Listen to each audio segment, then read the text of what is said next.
Now we need to prove that the Hart measure we found is actually unique to scalar multiplication. So in other words, we need to basically prove the following theorem. So if I have two left Hart measures, then one of them has to be a scalar multiple of the other. Okay, so lambda is some positive scalar times the other one, mu. Okay, so the proof idea we need to, well, the simpler one is using the Rees representation basically. So it suffices to do the following. So by the Rees representation, it suffices to prove that if I have every f inside the CC of G, non-negative, let's say, then the integral of f d lambda, if I do the integration, then that's equals to the c times the integral of f d mu, okay? So once we have that, we do the Rees representation. We can show that lambda and c times mu, they have to be the same, okay? All right, so how to prove that? Well, from the first lecture, at the end of first lecture, we actually showed one thing is that the left and right translation of a function, a continuous complexly supported function on the topological group is actually uniform continuous. Okay, so let's recall, we proved that if I do the right translation by f of f, or the left translation of f, they both converge to f as x goes to identity. Okay, so this is convergence in the uniform sense. All right, so in other words, I can pick a open neighborhood so that they approximate my function well. So pick some, say, e inside some v. I might as well just make v a symmetric neighborhood, okay, and open.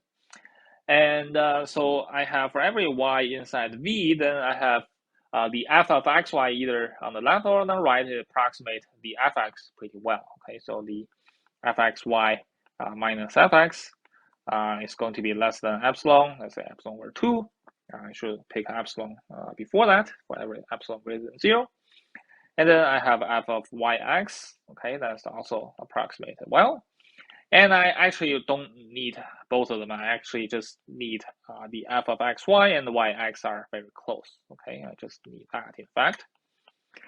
But anyways, okay, so I now have a nice open neighborhood. So how do I proceed? Well, let's do the following. So because I have a V that's open and by locally compact, I can apply Eurozon's lemma and so on. There exists a subset which has a support inside V, compact support inside V, and it's going to be 0 outside V. Okay, so there exists an H inside the compactly supported function G. We can make it positive. Let's just make it positive. And what we have is that the support of this H is going to be contained in V, okay?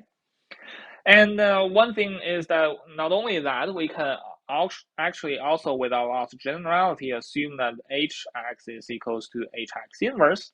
Okay, this is because we can just replace it by the Hx plus Hx inverse. Okay, that's going to be, again, supported inside V, and it's going to be satisfy this nice symmetric property. Okay, so I now pick some function h. Okay, this h is going to be dependent on v. Okay, it's something that's dependent on v. So now I want to calculate a certain integral using this h. Okay, so this h helps me to estimate the integral of f. Okay, so let's do the following calculation. Let's do the integral of f. Let's do d lambda first, and then I do the integral of h d mu. Okay.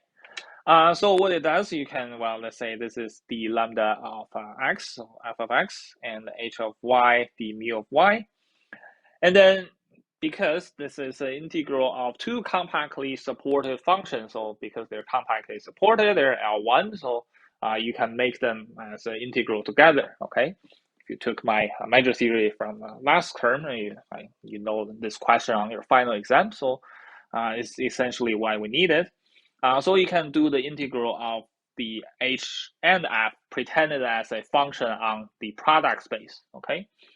Another way of writing that is you just do the integral of fx d lambda of x, and then you do the whole thing d mu of y. Okay, let's do this step first. And for the integral inside, from last time we saw that because your lambda is left invariant, you can now translate your f by some y, okay, to give you the same integral. So this one is going to be equals to h of x, h of y, integrate the f of yx, d lambda x, okay, and then you have d mu y, and you just move the y inside. Let's just make it a double integral of hy, f of yx, and you do d lambda x, d mu of y, okay, we're not changing anything yet. Okay, so this is pretty well defined. And on the other hand, I want to do the following, so let's bear with me. So let's do the integral of h of x, the lambda of x, and the integral of the f of y, the mu of y. Okay, let's do the other side. So again, you do basically the same trick. Okay, you do this integral of, let's do the integral of hx, the lambda x first, and then you do f of y, the mu of y. Again, the lambda integral is left invariant.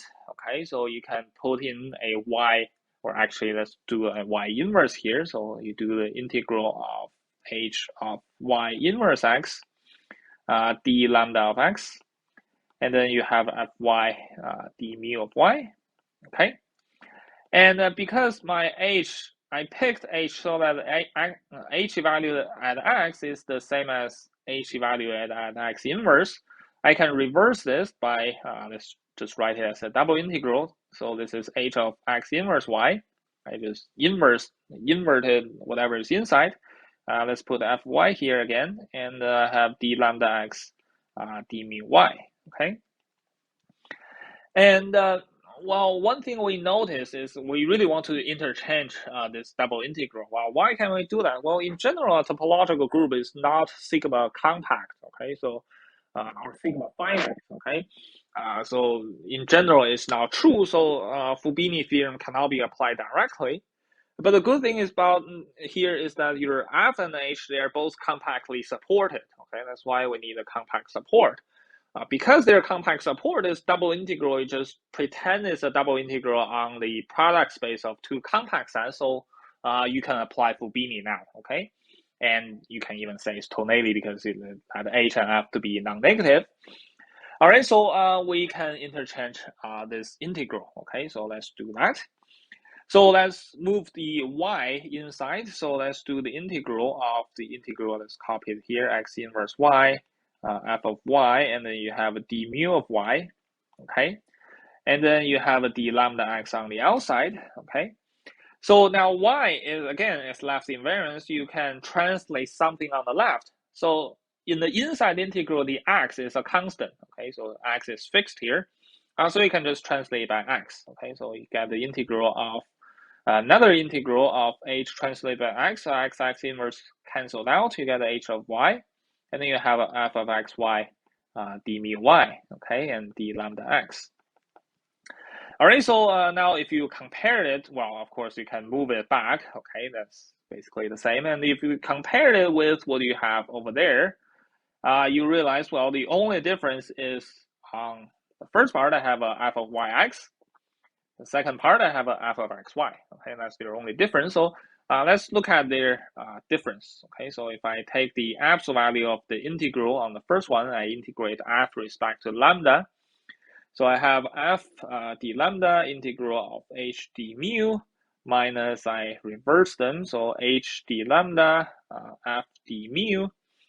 Okay, so that's going to be just equal to, I guess, the integral, the double integral of the following. So I have h of y, and I do the integral of x first. So here is f of, the first one is yx, the second one is xy. So fxy minus yx minus xy, and then that's the d lambda of x. And then I do the integral d mu of y, okay? Well, standard trick from measure theory, the integral, the absolute value of integral less than equal to the integral of the absolute value. So the h is non-negative, we assumed. You move the absolute value inside. So the integral of f of yx minus f of xy. You have d lambda x, and the whole thing you have a d mu y. Okay. Well, here now that's where we assume we use the fact that H is supported on a subset of V, where V is where this fyx and fxy are close enough. Okay, so this integral, because H is really supported as on a subset of V, so I can pretend the first integral is on a subset of V, or I mean just integral over this V. Okay, I can pretend that. And because of that, well, let's suppose I let A to be the support of this F. If I left translate V union the left translate by V, okay, so that's where the xy and the y-axis are going to live. Okay, so outside this A, the fyx and fxy are both going to be equal to 0. And on this A, this difference is going to be less than epsilon. Okay, so I can replace, first of all, this integral by integral over A, because outside that is going to be equal to 0. And on this A, this is less than or equal to epsilon. Okay, so this whole thing is the inner one. The first integral is going to be bounded above by the epsilon times the measure of A. Okay, so this is bounded above by epsilon times lambda of A, which is a constant. And then you do the integral of h d mu. Okay. So now let's do one little trick. So here, because your f and g, they're both non-zero function. Sorry, not g yet. H. Okay, they're non-zero function. In particular, the h you chose it so that it's non-zero. The f, okay, let's pretend f is non-zero. Okay, so you know the integral of the f d mu and the integral of h d mu, they are both non-zero, so they're strictly greater than 0, okay, because they're non-negative function, we proved from last time. So now you can divide the product, okay, so you divide this product of integral f d mu times the integral of h d mu, and you may ask why, and let me write it down first. So once you divide it, and you basically divide the mu part and you move it to the denominator. So on the left hand side, you have the integral of f d lambda over the integral of f d mu. The h d mu got cancelled. In the second term, so first term is here, you move it down there. The second term, you have h d lambda on the top, so integral h d lambda. And then you divide the h d mu, the f d mu got cancelled. So this is going to be bounded above by the following, by the integral, well, first of all, epsilon times lambda of A times 1 over the integral of f d mu. Okay, so it's bounded above by this. And this is going to be something small as epsilon goes to 0. But the idea now you see that why we write it this way is because we basically want to show that this term is a constant. Okay, this term doesn't depend on our choice of f. Okay, so well, why is that a constant? Well, now you have h which is also changing, so that's not good. Okay, so but I can show that if I pick another g, basically a similar thing happens as well. Okay, so pick another g inside cc plus of g, where g is now 0. Then you do the same. You have the integral of g d lambda over integral of g d mu is well approximated by the ratio of h. Okay, so the same ratio with respect to h, less than equal to some epsilon, some lambda of some b, I don't care what it is.